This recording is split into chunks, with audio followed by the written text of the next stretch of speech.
Ya oramos, ¿no? Vamos a hablar para empezar entonces. ¿Listos?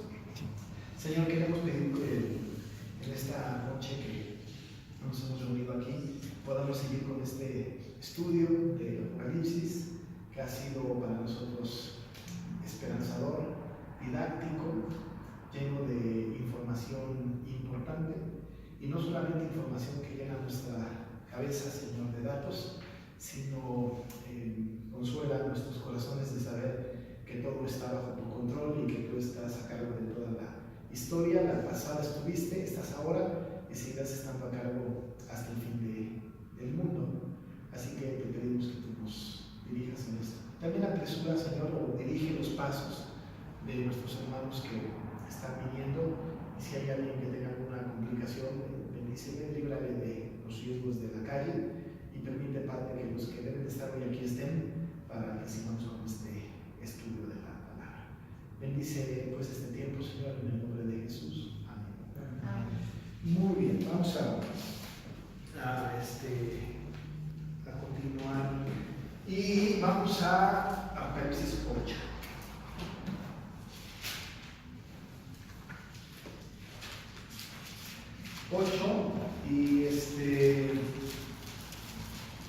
Y vamos a leer versículos 6 al 13, ¿no? Del capítulo 8 de Apocalipsis, versos 6 a 13. Voy a leerlo yo y para que ustedes lo sigan, ¿no? Dice la palabra: y los 7 ángeles que tenían las 7 trompetas se dispusieron a tocarlas.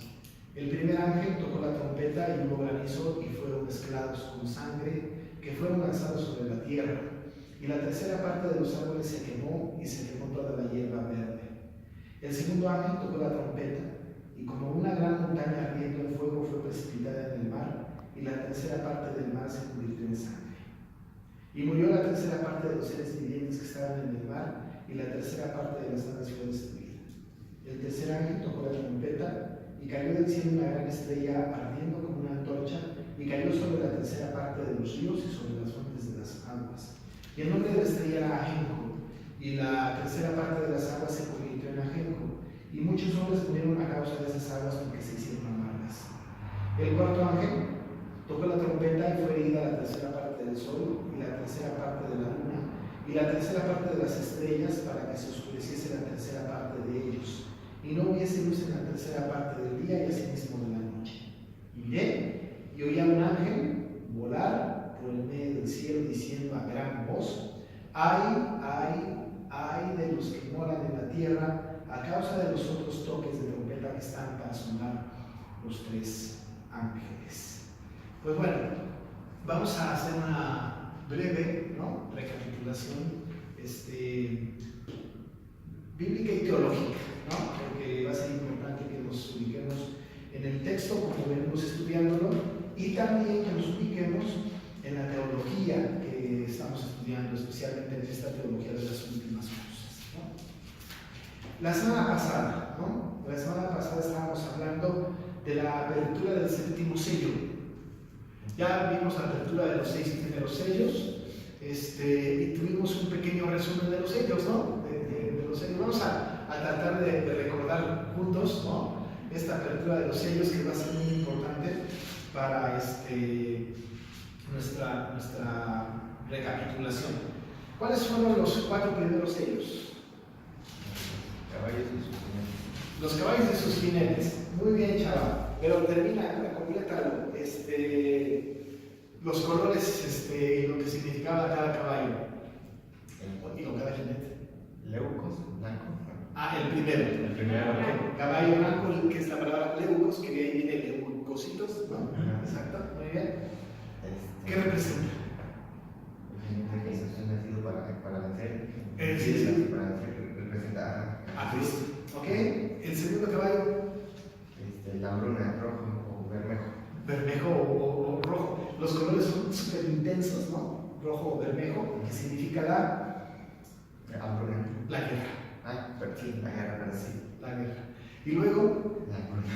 Sí, claro, sí, por supuesto. Cristo, la guerra, hambruna y ¿qué caballo es? Negro, muy bien. y es la bruna. Excelente. ¿Y el cuarto? La muerte, color amarillo, color. La muerte, que es amarillo, ¿no? Muy bien, excelente. Además, ya hemos dicho, está súper fácil porque está escrito ahí, ¿no? El asunto de los colores. Perfecto. Estamos como muy bien, ¿no? ¿Te acuerdas del quinto caballo, voy a decir?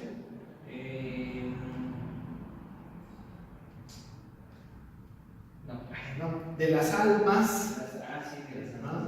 De los que habían muerto a causa de la palabra de Dios, ¿no? Sí. Ok, muy bien. Que decían hasta cuándo, Señor, ¿no? Santo y verdadero no juzgas y negas nuestra sangre. Ese es el quinto sello. El quinto está en el Apocalipsis 6, versículo 9.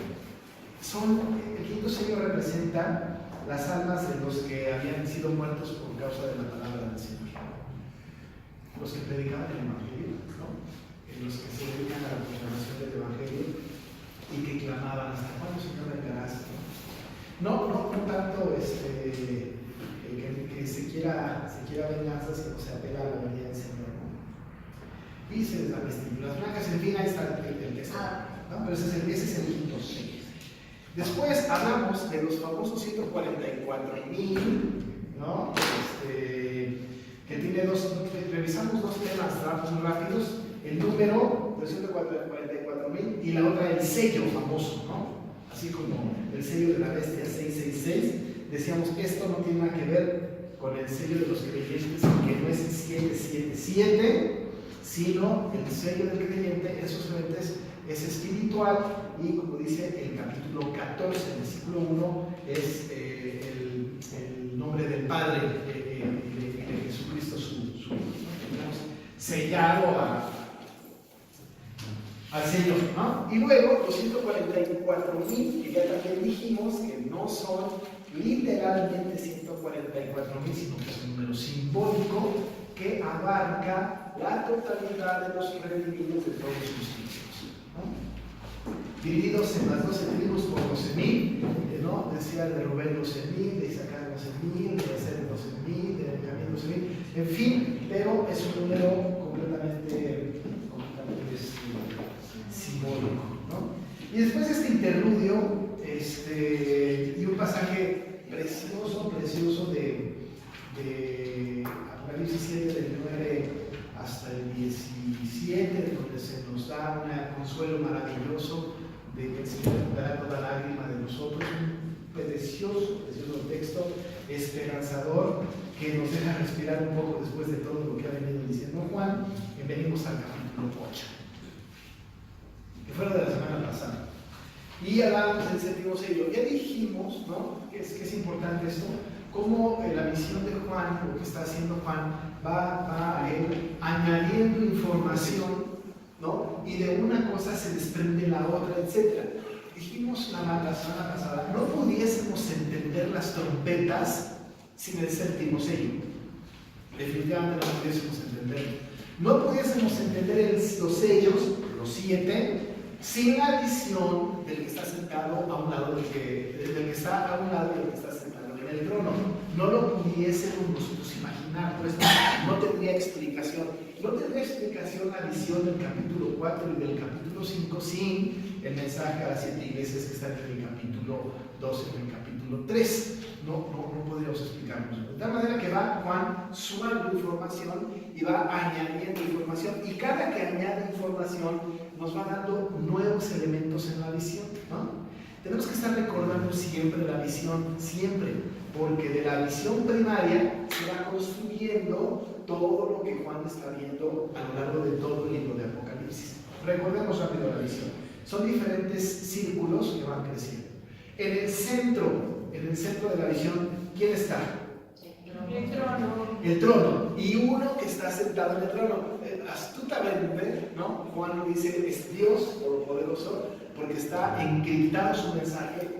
Solamente lo van a entender los creyentes de su época, los que están padeciendo, pero está el que está sentado en el trono. Fue el Apocalipsis señalando información. ¿Quién está inmediatamente a su lado? Uno como cordero como inmolado, habíamos hablado sacrificado, que es Jesús, ¿no? Eso lo dice tal cual el capítulo 5 de este libro, ¿no? Después de este, ¿qué sigue?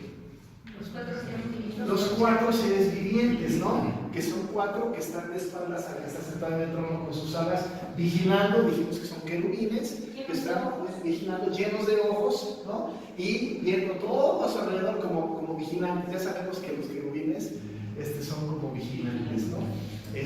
Cuatro seres vivientes.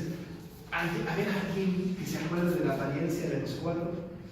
Uno como de hombre, otro Sí. como de becerro, Sí. otro como águila Sí. y otro como león. Sí, excelente, maravilloso, ¿no? Estas son eso no solamente lo dice Apocalipsis, está en Ezequiel también, ¿no? Revisamos Ezequiel. Bueno, y después de los cuatro seres vivientes, Los 24 ancianos. los 24 ancianos alrededor, ¿no? 12 de un lado, 12 del otro, que simbolizan a la iglesia de todos los tiempos, ¿no?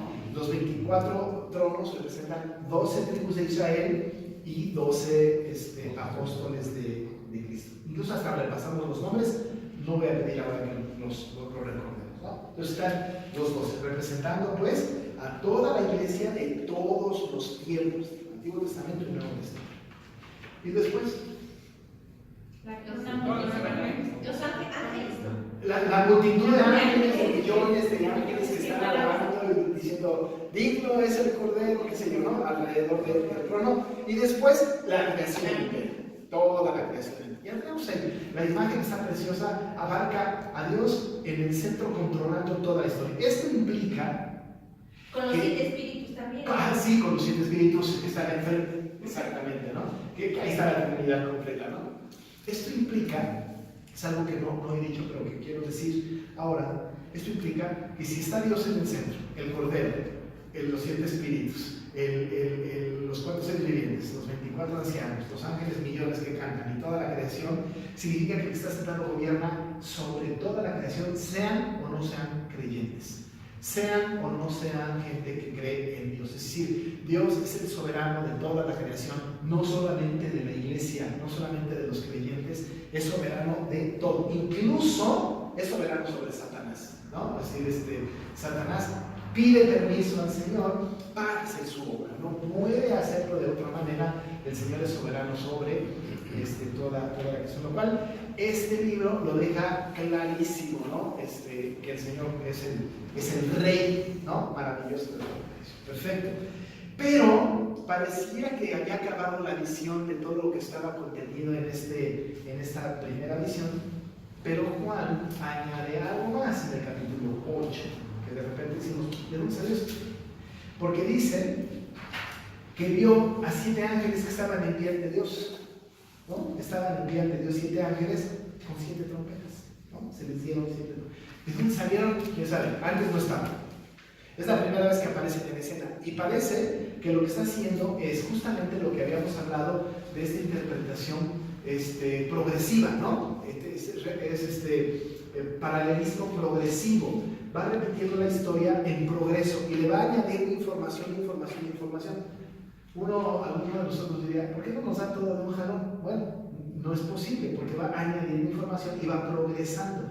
Cada evento histórico se repite, ¿no? 7 veces en el Apocalipsis, en este paralelismo progresivo, que va de lo menos a lo más. El tema general es la segunda venida de Cristo, todo el tema general es la segunda venida de Cristo, y va diciéndonos el libro paralelamente cómo se va a dar, no solamente es Cristo quien ya, sino todo lo que sucede, bueno y malo, y las palabras de esperanza. Añadió a los 7 ángeles, ahí estaban en pie ante Dios, y se les da 7 trompetas, ¿no? Luego vimos a otro ángel que se para en el altar, y aquí otro elemento nuevo, un altar, ¿no?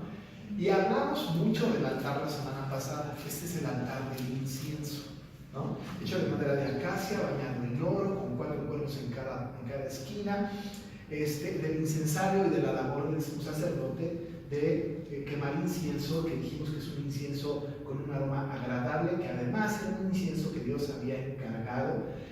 Y lo sabemos porque así dijo, hay una expresión en Levítico del incienso que se debe utilizar. Y sabemos que Dios no autorizó otro incienso, porque cuando se ofreció fuego extraño, incienso extraño, el Señor aniquiló, ¿no? Aquí nos dice. Así que entonces sabemos que hay un incienso específico. El sacerdote columpiaba pues para que recibiera el aire del incensario y hacía oración por todas las personas a las cuales estaba orando. Bueno, pues aquí el ángel está haciendo lo mismo, dice la Biblia, que de la mano del ángel subió a la presencia de Dios el humo del incienso, ¿no? Con las oraciones de los santos. Lo que decimos cuando decimos que el Señor, que llegue mi oración con olor fragante, no es otra cosa que esta imagen de un incienso sabroso, rico, oloroso, y que llega a la presencia del Señor, ¿no? Un incienso precioso. Este incienso, dice la palabra del Señor, el incensario lleno del incienso ya quemado, dice que lo llenó de fuego del altar y lo arrojó a la tierra, ¿no? Y va a la tierra, ¿no? El incienso y hubo voces y relámpagos y terremotos. Pero la pregunta, la semana pasada no nos la hicimos, pero la pregunta es, ¿y qué pasó? ¿Tiró el incienso ahí? ¿Y luego qué pasó con la tierra? Pues eso lo describen los siguientes versículos, ¿no? Con el sonar de cada una de las trompetas. Porque si nosotros vemos que el Señor arrojó a la tierra este fuego del incensario, entonces dice que hubo truenos, hubo voces, hubo relámpagos y un terremoto. Y se descarga la ira de Dios. Ira santa. Es muy importante que nosotros podamos contemplar aquí a Dios con un atributo poco estudiado, poco recordado, poco aceptado por los creyentes. Nosotros percibimos a un Dios de amor que siempre, Dios es amor, y no lo contemplamos de otra manera diferente.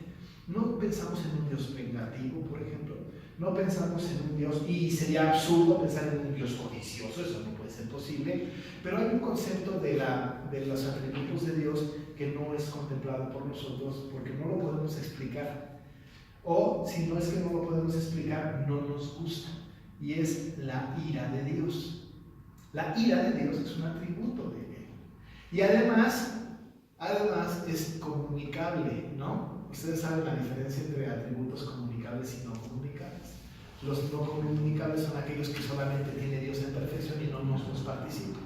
Él es omnipotente, yo no. Él es omnisciente, yo no. Él es omnipresente, yo no. Ninguno de ustedes tampoco lo es.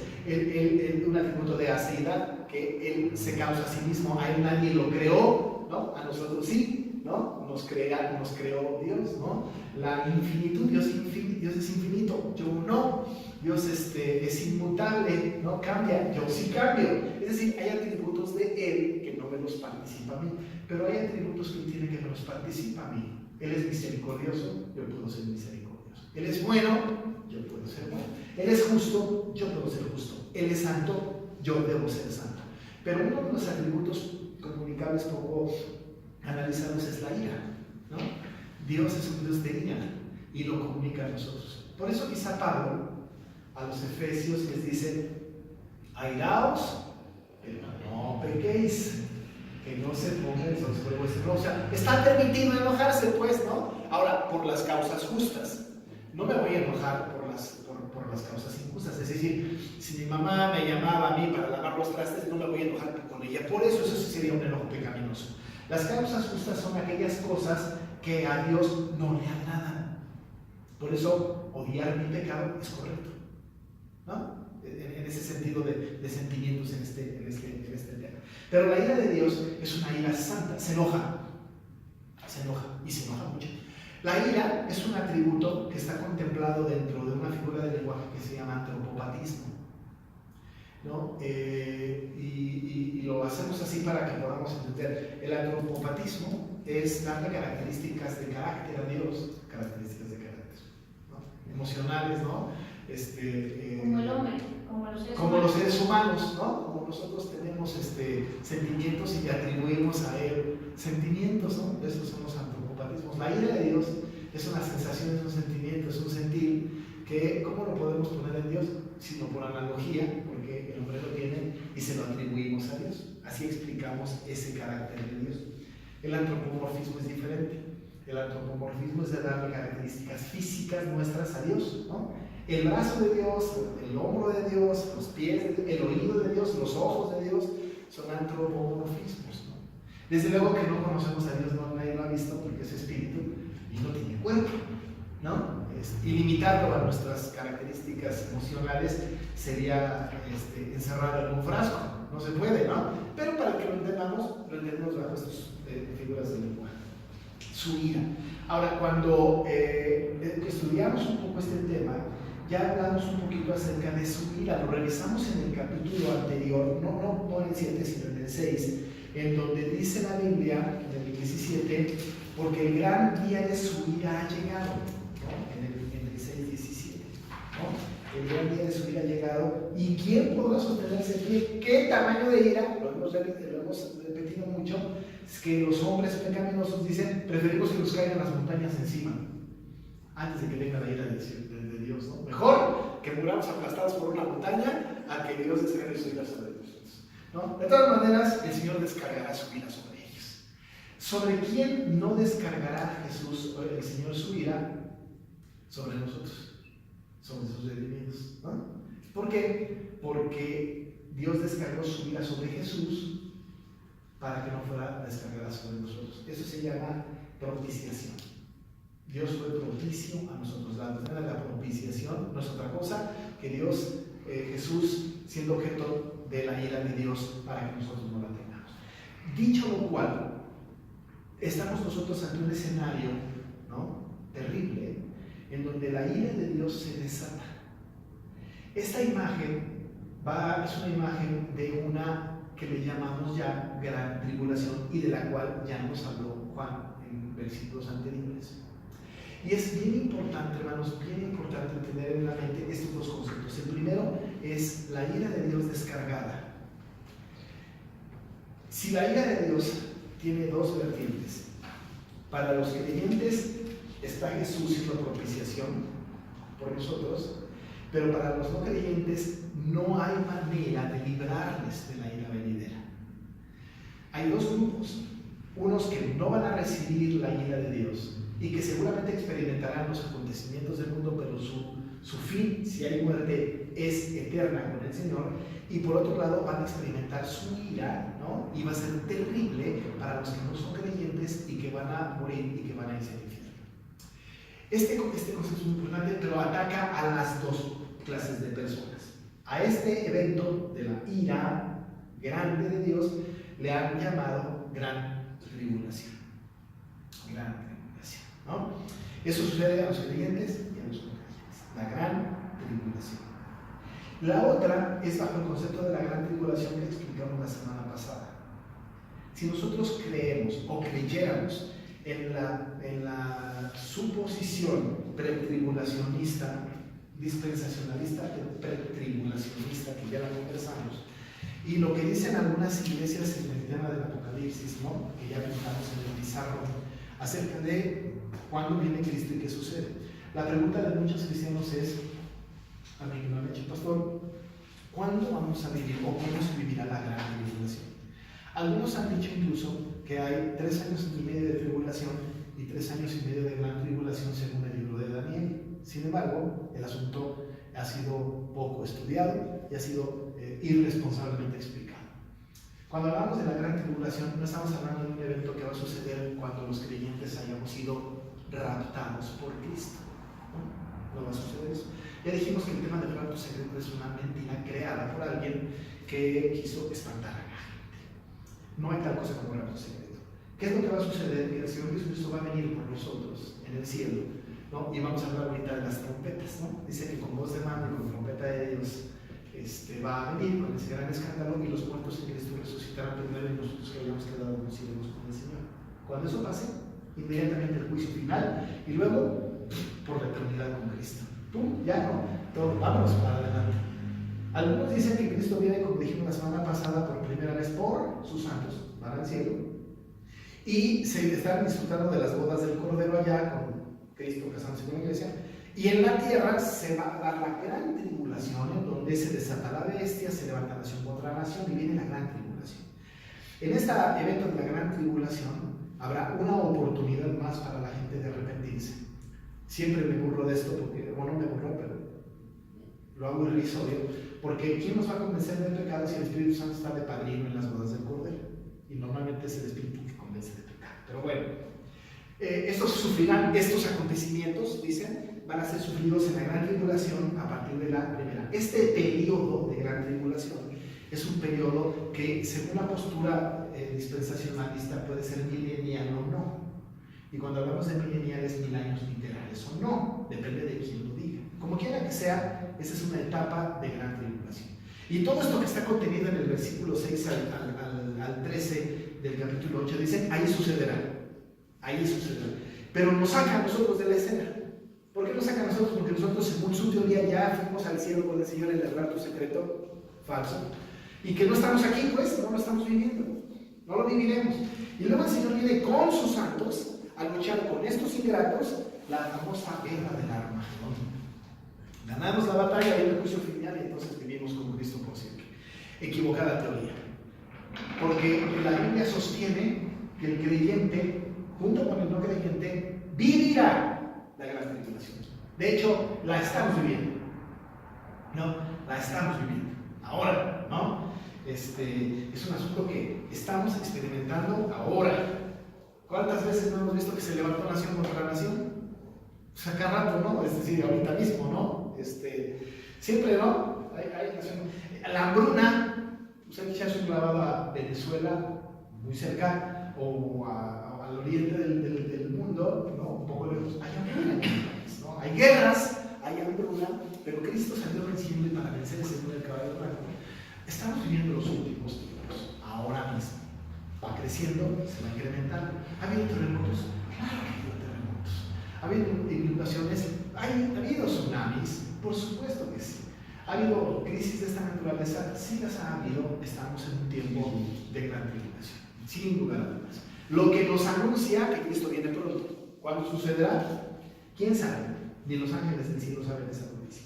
Pero este pasaje no puede ser contemplado sin el contexto teológico de la ira de Dios que se descarga y que estaremos presentes todos, y por otro lado, ¿no? Este evento tribulacional o de gran tribulación en donde todos participamos, todos, ¿no? Rompe la estructura del dispensacionalista, el que tiene una doctrina incorrecta al respecto de dividir la historia de tal manera que, digamos, nosotros no viviremos la gran tribulación. Pregúntenle a la persona que se quedó sin trabajo, a la que se le murió un pariente, a la que se le inundó su casa, a la que se le quemó su casa, en fin, hemos estado en situaciones adversas, ¿no? Bajo este criterio, entonces, dice la palabra que el ángel que tenía el incensario lo echó, lo llenó de fuego y lo arrojó en la tierra, y se descarga esa ira que nos está contando en el capítulo 6, verso 17, ahora añade información. Por eso es un paralelismo progresivo, porque va añadiendo información cada vez más escandalosa. Lejos de darnos miedo este texto, debe ser un texto de esperanza. Quiero que contemos cuántas veces se utiliza la expresión tercio o tercera parte. Vamos a leer el texto, ¿no? Lo voy a leer en voz alta y cuenten cuántas veces dice un tercio o la tercera parte, de lo que sea, ¿no? Dice, y los 7 ángeles que tenían las 7 trompetas se dispusieron a tocarlas. El primer ángel tocó la trompeta y hubo granizo y fuego mezclados con sangre que fueron lanzados sobre la tierra, y la tercera parte de los árboles se quemó y se quemó toda la hierba verde. El segundo ángel tocó la trompeta y como una gran montaña ardiendo en fuego fue precipitada en el mar, y la tercera parte del mar se convirtió en sangre. Y murió la tercera parte de los seres vivientes que estaban en el mar, y la tercera parte de las naves fue destruida. El tercer ángel tocó la trompeta y cayó del cielo una gran estrella, ardiendo como una antorcha, y cayó sobre la tercera parte de los ríos y sobre las fuentes de las aguas. Y el nombre de la estrella era ajenjo, y la tercera parte de las aguas se convirtió en ajenjo, y muchos hombres murieron a causa de estas aguas porque se hicieron amargas. El cuarto ángel tocó la trompeta y fue herida la tercera parte del sol, y la tercera parte de la luna, y la tercera parte de las estrellas, para que se oscureciese la tercera parte de ellos y no hubiese luz en la tercera parte del día, y asimismo de la noche. Y miré y oí un ángel volar en medio del cielo diciendo a gran voz: ay de los que moran en la tierra a causa de los otros toques de trompeta que están para sonar los 3 ángeles. ¿Cuántos 3 veces hay? 12, ¿no? 12. Algunos dirían 11, pero al final la tercera parte del día es uno y la tercera parte de la noche es otro. Es 12. Otra vez volvemos a la misma imagen del 12. En el capítulo anterior vimos a las 12 tribus divididas en 12,000, ¿no? Para los 144,000. Debemos recordar lo simbólico de los números, ¿no? Los números son simbólicos y no son casuales. Dicen algo. Cuando hablamos de 12, normalmente de ahí sacamos la operación, ¿no? En sumas y multiplicaciones para los 144,000. Pero por otro lado, el 12 fue significativo porque 12 fueron las tribus de Israel y 12 fueron los apóstoles de Cristo. 12 y 12 son 24 que conforman el círculo después de los 4 seres vivientes. 12 es muy importante. 12 implica, ¿no? Justamente la iglesia redimida, la iglesia completa redimida. Esto es muy significativo y digo yo que, los que saben de esto, ¿no? Que este texto, lejos de ser de ¡ay, qué miedo!, es esperanzador. Porque quizá suena un poco así de un consuelo malo, porque nos consolamos por lo que les pasan a otros, por lo que nos pasan a nosotros, ¿no? Decimos, ¿solo la tercera parte? ¿Solo la tercera parte? Sí, solo la tercera parte. Aquí nosotros vemos la misericordia de Dios que solamente descarga su ira sobre la tercera parte, no sobre todo, ¿no? Y la tercera parte, que es por antagónicamente ya no me acuerdo cómo se llama la palabra, pero es completamente lo contrario, ¿no? La tercera parte es destruida, la tercera parte es aniquilada, la tercera parte de la hierba, la tercera parte del agua, etcétera, etcétera, ¿no? Significa que entonces hay una parte solamente dañada y el resto, ¿no? El resto está salvado. Estamos hablando de que el Señor está teniendo misericordia sobre 2/3 partes del mundo, 2/3 partes de la humanidad, solamente la tercera parte está aniquilada. ¿Qué implica? Los que están leyendo la carta o los que están leyendo esta profecía saben que son redimidos. Han escuchado a Juan decir en el capítulo 7 que el Señor enjugará toda lágrima de ellos, que en el cielo no habrá ni dolor ni dolor ni llanto, que el Señor va a estar con ellos, dijo, la bendición, la gloria, la sabiduría, la acción de gracias, la honra, el poder, la fortaleza, todo va a estar con el Señor. Él dice, yo voy a ser su Dios, ¿no? Entonces están maravillosamente instruidos para que piensen que esta crisis no les va a tocar a ellos. Y si la viven, la van a vivir quizá van a morir porque se van a quemar, o porque se van a ahogar, o porque los van a asesinar, pero no tenemos una visión temporal, sino eterna. La esperanza de aquellos es, según el pasaje del capítulo 7, en los últimos versículos, es no importa, que venga la muerte. Que venga, ¿no? Al fin y al cabo, yo sé, ¿no?, que estaré con el Señor por siempre. Esperanza que los no creyentes no tienen. Para ellos esto es terrible. Tan terrible que hasta hacen películas de todo esto. Tan terribles, ¿no?, que espantan a la gente con esto. Tan terribles que predican un evangelio no de amor, sino de temor, de terror. Si no te arrepientes, te vas a ir al infierno. Esa es una predicación falsa del evangelio. Tiene su verdad, ¿no? Si no te arrepientes, se le va al infierno. Pero no es una predicación como debemos hacerla, ¿no? Esto rompe con todo ese hilo de pensamiento. Así que bajo este principio entramos al texto, ¿no? Ya nada más pura introducción, pero es importante establecer la base doctrinal y bíblica de este texto, porque entrar así de lleno, ¿no? Diría alguno, es como aventarnos del avión sin paracaídas, ¿no? O meterlos al fondo del mar sin tanque de oxígeno. Hay que tener cuidado. Entramos al texto con esto completo, ¿no? Que tenemos. ¿Cuál es la imagen? La imagen es 7 ángeles, ¿no? Que ya dijimos que quién sabe cómo se llamará, porque apenas conocemos a dos, ¿no? A Miguel y a Gabriel, y de ahí, bueno, pero son 7, y son enviados, mensajeros de Dios. Tenemos 7 ángeles, y a cada uno se les dio una trompeta. ¿Qué clase de trompeta se les dio a cada uno? Sería bastante absurdo especular sobre qué clase de trompeta. ¿no? Algún comentarista, como lo dije la semana pasada, hablaba de un concierto de metales, ¿no? Una orquesta.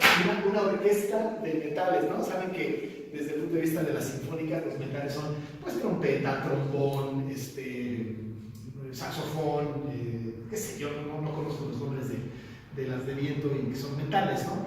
Todos estos instrumentos de metal, ¿no? Los metales, ¿no? Que son de viento, decían, no, pues es que son 7 y seguramente eran como que diferentes. Incluso hay todavía una persona más atrevida, ¿no?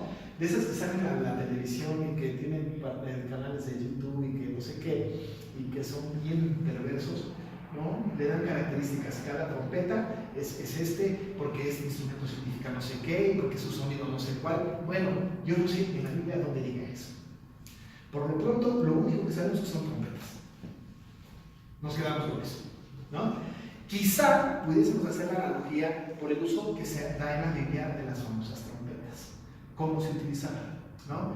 Había las trompetas que normalmente eran las mismas, no diferentes, y tenían diferentes funciones en la época del Antiguo Testamento, sobre todo en la época de la guerra, que tocaban retirada, ¿no? O tocaban avanzada, ¿no? Tocaban, y no dependía de la trompeta, sino del sonido de la trompeta, ¿no? No sé si algunos de ustedes fueron a la secundaria, en mi época, donde hubiera bandas de guerra, pero en mi época había bandas de guerra, ¿no? A mí me gustaba la banda de guerra porque me encantaba ver al que dirigía cómo le daba de vueltas a la trompeta. Yo no sé qué hacía tanto, ¿no? Pero no sé si se acuerdan de esto. Llenar de saliva los que estaban. Y llenaba de saliva los que estábamos alrededor. Y yo era trompetista, porque además los tamboristas y los trompetistas eran los que mejor íbamos en calificaciones, ¿no? Y si nos aplicaban de babas. Pero, ¿no? La trompeta. Y tocábamos, ¿no? Pero en la banda de guerra era un sonido específico para saludar, ¿no? ¿Se acuerdan? Y entonces, solo el sonido de la trompeta nos hacía saludar, el sonido de la trompeta nos hacía estar en descanso, el sonido de la trompeta nos hacía, ¿no? Seguir la marcha, etc. Había tonos, ¿no? De la misma trompeta que nos decían diferentes cosas. En la Biblia la trompeta tiene la misma función. No significan trompetas distintas, sino los tonos de la trompeta, lo cual hace rica a la trompeta, ¿no? Es decir, si uno piensa que la trompeta solamente hace el escándalo, pues vayan a ver al Mesías de Händel y a escuchar el Aleluya, ¿no? Y la otra de la trompeta sonará, ¿no? Es maravillosa. Y tienen tonos distintos. La trompeta es una riqueza impresionante. Pero esta trompeta tiene varias funciones, ¿no? Y voy a decir 1, 2, 3, 4, 5, 6, 7 cosas rápido de las trompetas. Primero, las trompetas se usaron para la caída y conquista de Jericó. ¿Se acuerdan? Sí. Josué dándole 7 vueltas, ¿no? Una vuelta diaria y luego 7 vueltas, ¿no? A las murallas de Jericó, y el sonido de la trompeta. No era avance, no era retírense, era túmbense los muros, ¿no? El poder de la trompeta no está en la trompeta misma, ¿no? Sino en el Señor, que utiliza el sonido de la trompeta o que interviene para cumplir su propósito. No es la trompeta, no tenemos que desviar nuestra atención hacia el instrumento del Señor, sino hacia el Señor del instrumento, ¿no? Hay que tener mucho cuidado con esto. Es como decir que el Espíritu Santo es una paloma. No es verdad. No es una paloma, ¿no? Era tocada ante el arca de Dios, ¿no? En 1 de Crónicas 15:24, lo pueden anotar y luego buscarlo, ¿no? Era tocada las trompetas ante el arca de Dios, ¿no? De una manera muy solemne. En la coronación de un rey, ¿no? Se establecía en la coronación de un rey el tocar de la trompeta. Primero de Reyes 1:34 y 39 es significativo en este sentido, ¿no? Zacarías 9 nos dice que Dios hizo tocar la trompeta, un sonido muy espiritual. Según el Señor Jesús en el capítulo 24 de Mateo, verso 31, dice la Biblia que el Señor llamará a sus elegidos con trompeta.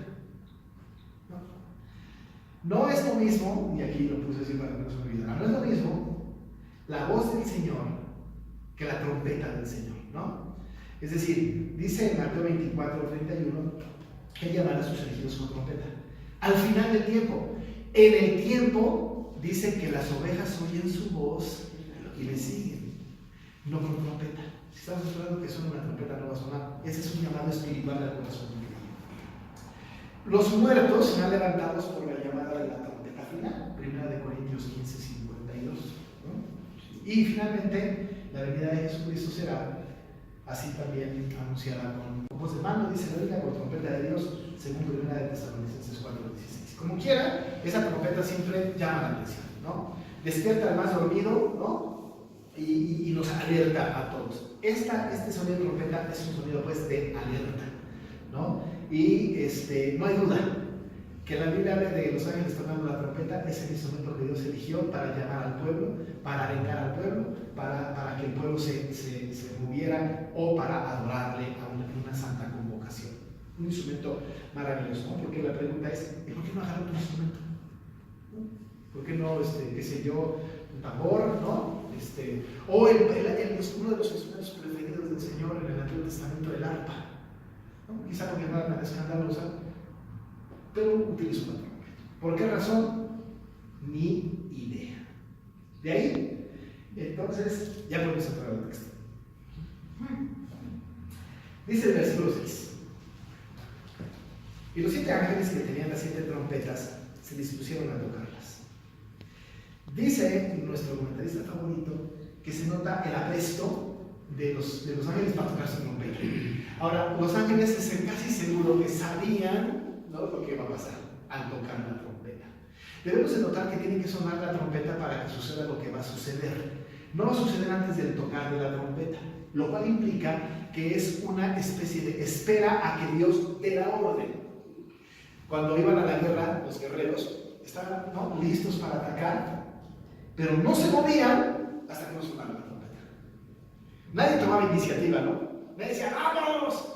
Era una falsa llamada. Tenían que esperar. Una vez que sonaba la trompeta, ¡bum!, descargaban toda su fuerza e iban a armar, ¿no? Bueno, pues aquí es importante, están aprestos, ¿no? Están listos los ángeles para tocar la trompeta. La palabra dispusieron a tocarlas nos habla de esta disposición, estaban alertas. Quizá, y acuérdense que están delante de Dios, ¿no?, del que está sentado en el trono, quizá el Señor dijera, toca la primera, toca la segunda, venga la tercera, ¿no? Es decir, como dando instrucciones y gobernando como soberano las cosas que van a pasar. Dios no está fuera del control de la ira descargada, ¿no? No es como las mamás y los papás que sí tenemos una ira descontrolada, ¿no? Tanto que a veces decimos, ay, perdón, no debía haber dicho lo que dije, ¿no? Tenemos iras descontroladas.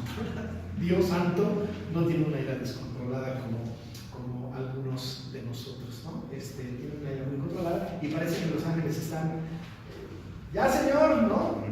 Espérate, el Señor va a salir. Y entonces ellos dicen que están dispuestos para tocarla y viene la primera, ¿no? Entonces nos imaginamos en nuestra imaginación santa, pecadora, pero santa, que seguramente le dijo el Señor al primer ángel, te toca, ¿no? Vas y tócala. No nos interesa el sonido, no nos interesan las notas, no hay una partitura en la Biblia que nos hable de cuál fue el tono, pero hay un sonido de trompeta. Y ese sonido de trompeta trae lo que va a ser el resultado del fuego que estaba en el incensario, en el altar que fue tirado en la tierra, ¿no? Dice la Biblia en el 7 que el primer ángel tocó la trompeta y entonces hubo granizo y fuego mezclados con sangre que fueron lanzados sobre la tierra y la tercera parte de los árboles se quemó y se quemó toda la tierra, ¿no? Devastador, ¿no? Granizo y fuego mezclados con sangre, ni nos lo podemos imaginar. Es difícil imaginarnos. Tenemos que recordar también que cuando tomamos la visión de Juan en la Apocalipsis de manera literal o figurada, ¿no? También no podemos decir, todo ha sido figurado, pero aquí es literal. Sería como falta de congruencia de interpretación, ¿no? Hemos afirmado el sentido simbólico del texto, ¿no? Hacemos simbólicos los números, hacemos simbólicos los 4 seres vivientes en el sentido de los 24 ancianos en el sentido de toda la iglesia. En fin, necesitamos ver esto bajo la lupa del simbolismo que representa. Son elementos que la gente conoce de su tiempo. La gente de la época de Juan sabe lo que es granizo. Si nos dijeran a nosotros este mensaje, sabemos lo que es granizo, ¿no? Y algunos de nosotros hemos experimentado granizadas de granizos como del tamaño de una piedra de una pelota de ping-pong, ¿no? No diría yo de tenis, nunca he visto yo eso. Seguramente ha habido, pero sí como de pelotas de ping-pong, granizos que rompen cristales de los coches, ¿no? Hemos visto granizadas terribles, terribles, ¿no? Nos la podemos imaginar y sabemos que este es un evento devastador. Conocemos el fuego sin ningún problema, ¿no? Y conocemos la sangre, ¿no? Conocemos estos elementos y la combinación de los elementos nos resulta un poquito rara, porque granizo y fuego, si usamos nuestra lógica humana, si va descendiendo granizo y fuego, el fuego no se va a congelar, más bien el granizo se va a derretir. ¿No? Es decir, no si sé. se derrite ese agua apaga el fuego. Y si se derrite y se vuelve a apagar el fuego, sí, como es una mezcla rara, ¿no?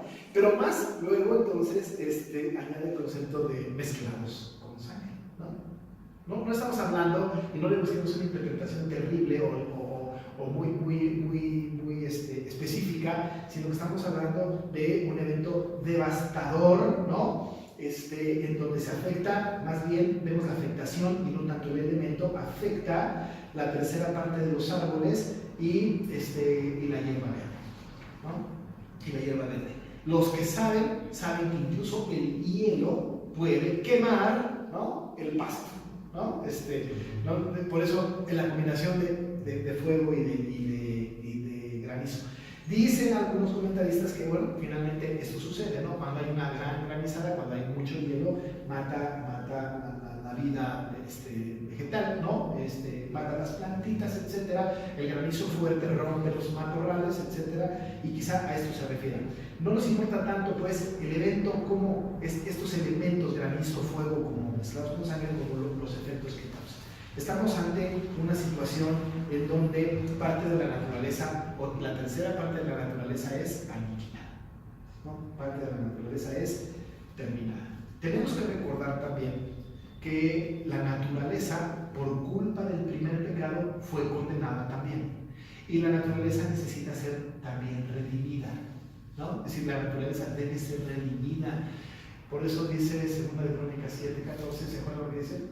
Si se humillara mi pueblo, sobre el cual no es invocar, llorar y se convirtieron en sus malos caminos, entonces yo oiré desde los cielos y perdonaré su pecado y sanaré su tierra, ¿no? Sanaré su tierra. Es decir, la redención completa del hombre implica la redención completa de la tierra, tanto así que al final tendremos cielo nuevo y tierra nueva. Por eso, todo lo que hay se acabará. Se acabará. Y aquí tenemos un ejemplo de que la naturaleza, ¡pum!, se va a acabar. Se va a acabar, ¿no? Terrible la ira de Dios, ¿no? Terrible. Hasta ahorita no ha tocado al hombre, pero la tercera parte de los árboles se quema y se quema toda la hierba verde, devastadora la imagen. Segundo ángel, verso 8, está en sus marcas y listo. Parece que el Señor le dice, vas, ¿no? Y dice que el segundo ángel tocó la trompeta y como una gran montaña ardiendo en fuego fue precipitada en el mar y la tercera parte del mar se convirtió en sangre, ¿no? Interesante que estén utilizando la expresión del fuego, pero tenemos que recordar que el ángel del incensario arrojó fuego, ¿no? Es decir, está congruente con la visión, ¿no? Bueno, esa es la palabra que el segundo ángel toca la trompeta y como una gran montaña. Notemos el símil. Otra figura de la imagen. Los símiles son las expresiones de tal manera o como.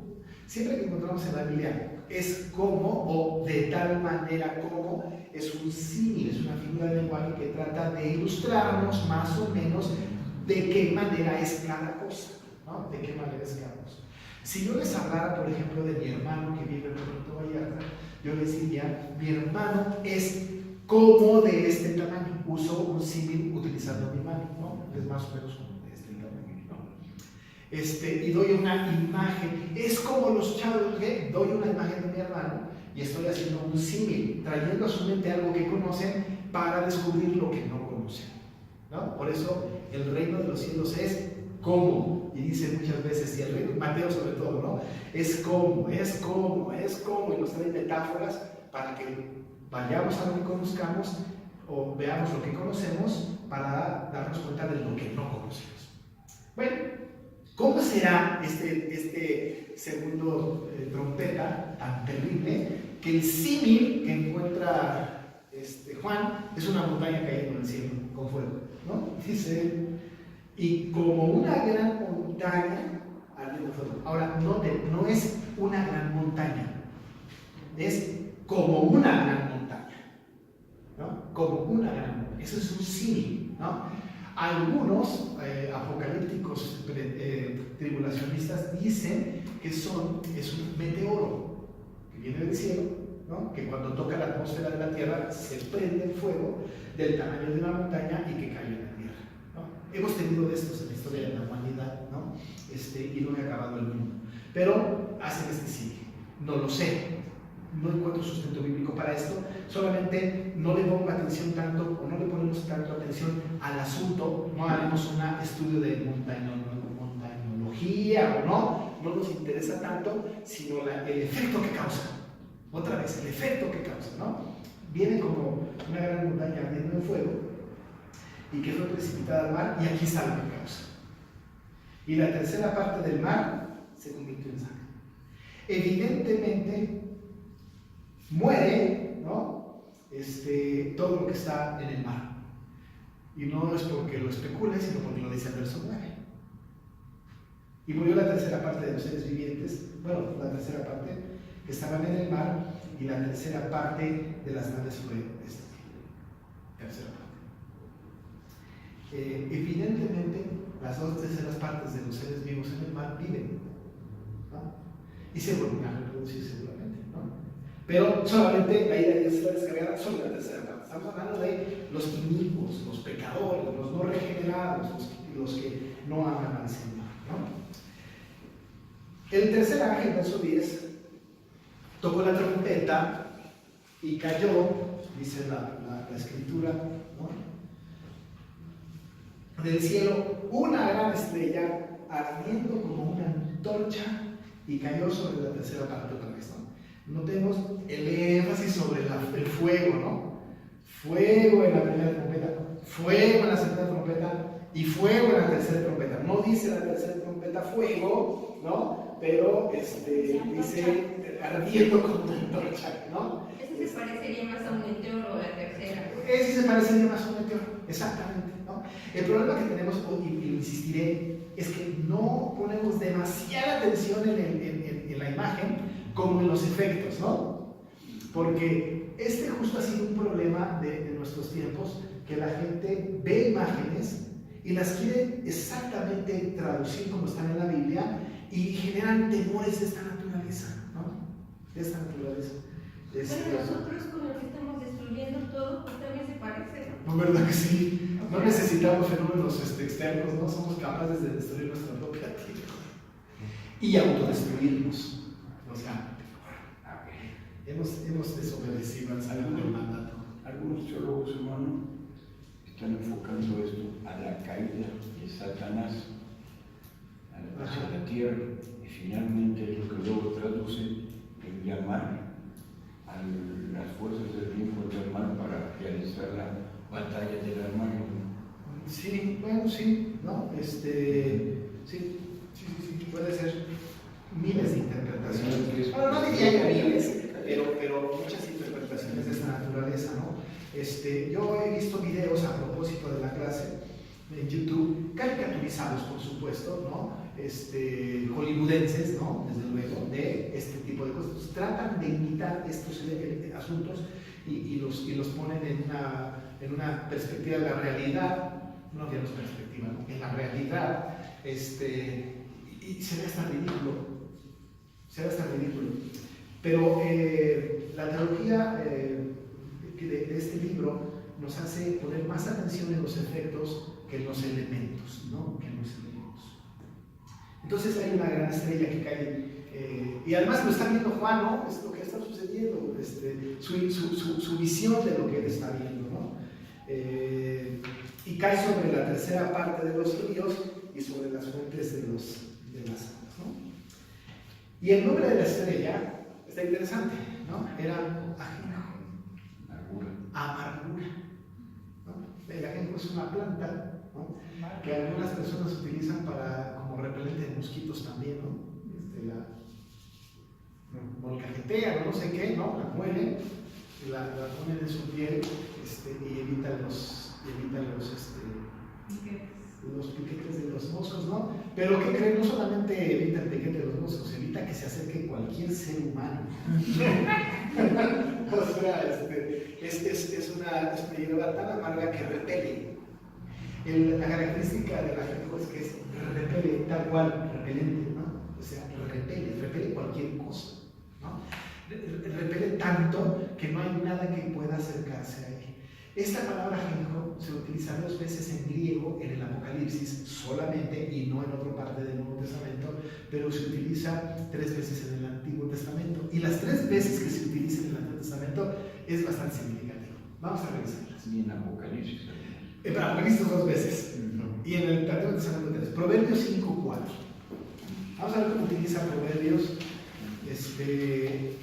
el ajenjo.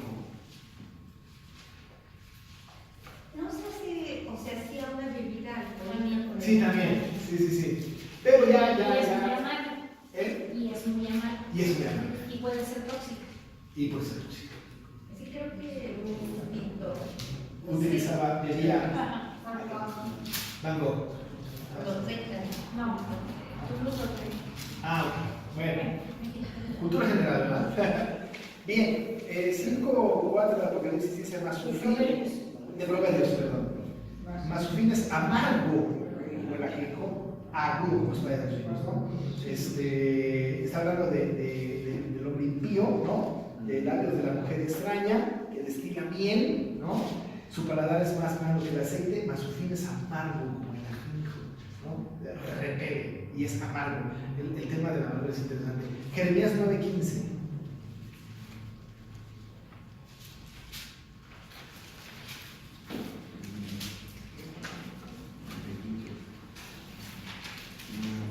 A ver si alguien lo lee. Y de ese prisa, Por tanto, así ha dicho Jehová de los ejércitos, Dios de Israel: he aquí que a este pueblo yo le daré a comer ajenjo y les daré a beber aguas de hiel. Sí, no son palabras buenas, ¿no? Y también aquí implica un concepto de repeler, ¿no? No se usa con un propósito divino. Deuteronomio 29:18.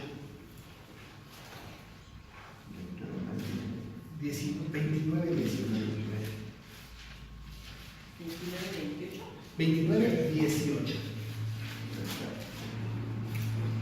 No sea que haya entre vosotros varón o mujer, o familia o tribu, cuyo corazón se aparte hoy de Jehová nuestro Dios, para ir a servir a los dioses de esas naciones, no sea que haya en medio de vosotros raíz que produzca hiel y ajenjo. Ok, bueno, también está en un contexto no muy agradable. El ajenjo entonces es esta planta, ¿no? Es amargura, traducido como amargura, que repele, ¿no? Y bueno, dice la Biblia que esta estrella se llama ajenjo. Sí, por eso que decían algunos teólogos es que finalmente la amargura es comparable con el pecado y el arrepentimiento que puede haber posteriormente por la amargura que produce al pecado. Allí también estaba yo viendo, en este caso, la muerte de nuestro Señor Jesucristo, le dieron a beber Vinagre. Vinagre. Sí. No era ajenjo, pero sí. Era una cosa amarga. Claro. Él finalmente tenía él en sus espaldas el pecado de todos. La ira de Dios es cargada sobre él. Terrible, ¿no? Bueno, esta estrella sí se llama ajenjo, ¿no? Y otra vez, la tercera parte de las aguas se convirtió en ajenjo, ¿no? Y muchos hombres murieron a causa de esas aguas porque se hicieron amargas, ¿no? Ahí empieza la muerte de los hombres, ¿no? Beben el agua y muere la tercera parte. Cuarto ángel toca la trompeta y fue herida la tercera parte del sol, la tercera parte de la luna, la tercera parte de las estrellas, para que se oscureciese la tercera parte de ellos y no hubiese luz en la tercera parte del día, y asimismo de la noche. Afecta los astros, que no son eclipses, ¿no? Como pudiese traducirse, sino es una escena devastadora del fin de los tiempos, ¿no? Pero viene el versículo 13. El versículo 13 hace un interludio entre las 4 primeras trompetas y las 3 que restan. Porque dice, y miré, otra vez vuelve Juan, y oí a un ángel volar por el medio del cielo diciendo a gran voz, ay de los que moran en la tierra a causa de los otros toques de trompeta que están por sonar los 3 ángeles. 2 cosas voy a decir de este texto para acabar. 1, la nueva versión internacional y otras versiones en lugar de ángel dice águila, ¿no? Dice águila, dice el texto, y miré y oí a una águila volando, ¿no? Es interesante porque si recordamos que uno de los ángeles tiene apariencia de una águila volando, ¿no? Bien pudiese ser este ángel o este ser viviente, el águila, que está representada en los 4 seres vivientes, ¿no? Si alguien tiene alguna versión diferente, puede buscar y encontrar que en Nueva Versión Internacional, Nueva Traducción Viviente, traducción de lenguaje actual, la palabra es águila en lugar de ángel, ¿no? Bueno, como quiera, ve a un águila o un ángel volar por el medio del cielo y diciendo a gran voz, ay, no es como la canción de ay, ¿no? Canta y no es eso, ¿no? Son ayes, los ayes en la Biblia son anuncios de calamidades, de peligros, ¿no? Ay de mí, ¿no? Es ya me amolé, ¿no? Perdón la expresión, ¿no? Esta intención, ¿no?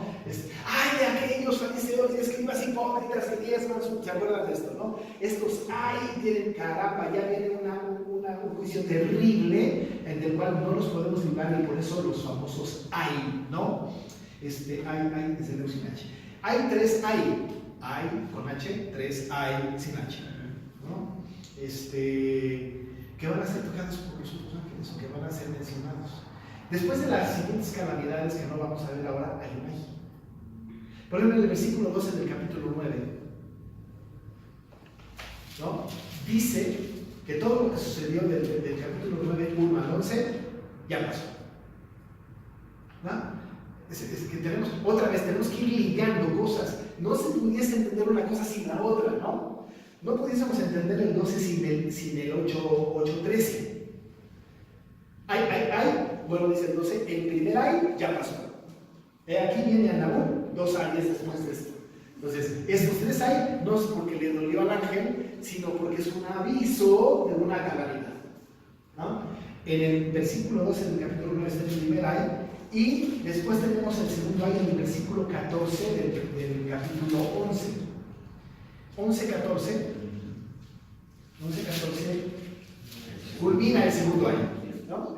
Dice, el segundo ay pasó, he aquí el tercer ay viene pronto, ¿no? El tercer ay dice viene pronto. Entonces están anunciando los ayes, ¿no? Son las ramas los ayes. Exacto, ¿no? Por eso que bueno, estamos estudiando Apocalipsis versículo por versículo así ligado, porque vamos añadiendo información a la visión y vamos viendo el paralelismo progresivo que tenemos en el texto, ¿no? Vamos a revisar la semana que entra qué pasó para que el primer haya pasado y luego el segundo y así ¿no?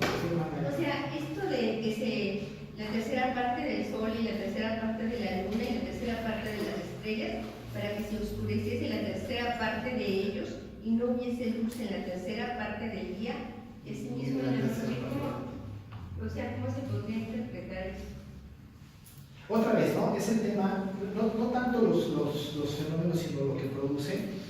¿Se acuerdan ustedes que ya vimos también este pasaje que habla que la luna se teñirá de rojo y también se habla de la oscuridad? Cuando el Señor Jesucristo murió, hubo gran oscuridad. La oscuridad es la ausencia de Dios, ¿no?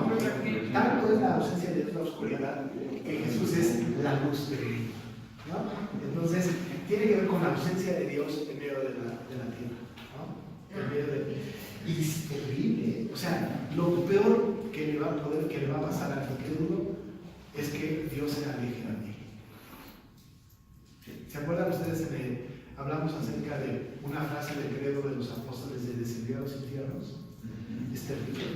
Y eso sucedió porque Jesús, estando en la cruz, experimentó la ausencia de Dios por nosotros. Porque dijo, Dios mío, ¿por qué me has desamparado? Eso es estar en la peor crisis de vida de cualquier ser humano. Que Dios le haya desamparado. Lo van a sufrir estos ingratos. Nosotros no, solamente la tercera parte. Nosotros estamos en la luz, ¿no? Para nosotros vino la luz. Estamos en Cristo, que es la luz del mundo, ¿no? Y además el Señor dijo a los creyentes, vosotros sois la luz del mundo, ¿no? Así que no tememos. Venga, ¿no? Y apremia la predicación del Evangelio, ¿no? Queremos hablarles a todos de Cristo para que no se metan todas estas calamidades. Bueno, pues esta clase fue de calamidades, pero lejos de calamidades es de esperanza, ¿no? Eso de decir una tercera parte es como ver el vaso medio lleno. Es como obvio así. Bueno, una tercera parte del vaso. Bueno, una tercera parte del vaso. O sea, 2/3 partes salvas y una tercera parte condenada.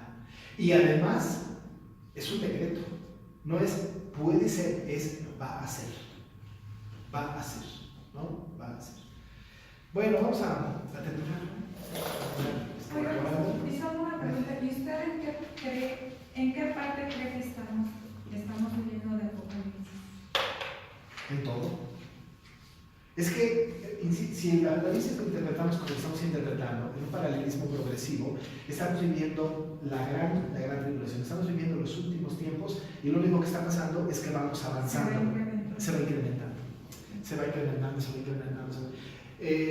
Yo no sé si es cierto el tema del calentamiento global, no quiero darlo por cierto, pero si existe es sin duda, ¿no?, un ejemplo de un progreso del deterioro del mundo, sin duda. La moral, en los ámbitos de la moral estamos en un deterioro terrible. Mi esposo y yo acabamos de caminar en un toé, por alguna razón estábamos ahí, fuimos al súper, no sé qué, y caminamos en una tienda, ¿no?, de cosméticos.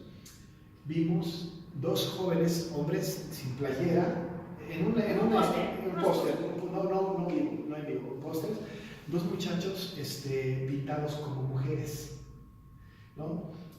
La moral se está resquebrajando tanto, ¿no?, que va progresando la ideología de género, todo lo que va avanzando, ¿no?, el humanismo, la teología de la liberación, todas estas cosas que están engañando al mundo van creciendo tanto, que no hay duda, estamos viviendo la época de la gran tribulación.